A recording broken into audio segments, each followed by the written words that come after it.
আসন্ন পবিত্র ঈদুল আজহাকে কেন্দ্র করে জমে উঠতে শুরু করেছে কোরবানির পশুর হাট।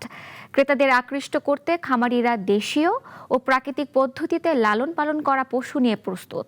এর মধ্যে খাগড়াছড়িতে 1000 কেজিরও বেশি ওজনের ফ্রিজিয়ান জাতের সম্রাট কিংবা টাঙ্গাইলের দানবীয় আকৃতির রাজাবাবু নজর কাটছে। প্রতিনিধিদের পাঠানো তথ্য ও ভিডিও চিত্রে বিস্তারিত জানাচ্ছেন মোস্তফা কামাল তোহা। কালো রঙের দানবীয় আকৃতির এই ষাঁড়টির নাম সম্রা। খাগড়াছড়ির মাটিরাঙ্গার শেঠ অ্যাগ্রো ফার্মে সম্পূর্ণ প্রাকৃতিক খাবারে বড় হওয়া ফ্রিজিয়ান জাতের এই পশুর ওজন প্রায় 1100 কেজি। কোরবানির হাটে রাজকীয় এই সম্রাটের দাম হাঁকা হয়েছে 12 লাখ টাকা। একে দেখতে খামারে এখন উৎসুক মানুষের ভিড়। ঈদের মৌসুমে যারা খরিদ করবে তারা লাভবান হবে। সম্রাটের এখন বর্তমানে স্কেল ওয়েট আছে 1000+। তো কোরবানি উপলক্ষে আমরা 12 লক্ষ টাকা আমরা দাম হাঁকাচ্ছি।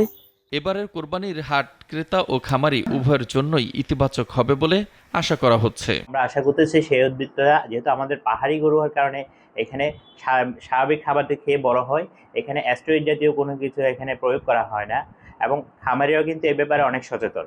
এদিকে পশুর এমন বাড়তি যোগান রয়েছে সাতক্ষীরাতে। সেখানে উচ্চশিক্ষা শেষ করে চাকরি পেছনে না ছুটে সফল খামারি হয়েছেন তরুণ উদ্যোক্তা আলমগীর হোসেন। একটি থেকে শুরু করে এখন তার খামারে গরুর সংখ্যা 40টিরও বেশি। সীমান্ত দিয়ে ভারতীয় গরু না এলে এবার ভালো লাভের আশা খামারিদের।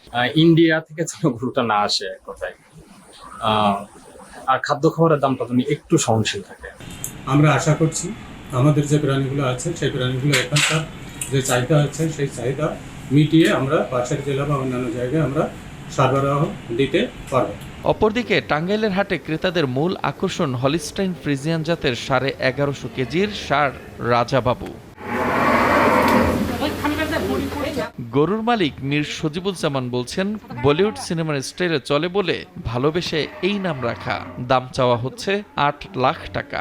রাজাবাবু ছাড়াও তার খামারে রয়েছে সিনভা, পুষ্পারাজা ও বাহাদুরের মতো আরো বেশ কিছু বড় জাতের গরু। গরু আছে নাম রাজাবাবু, ওটা আমার অনেক পছন্দ হয়েছে, নিব ওটা। রাজা আছে, সিম্বা আছে, ভালো আছে, পুষ্পা রাজা আছে, বাহাদুর আছে, সম্রাট আছে।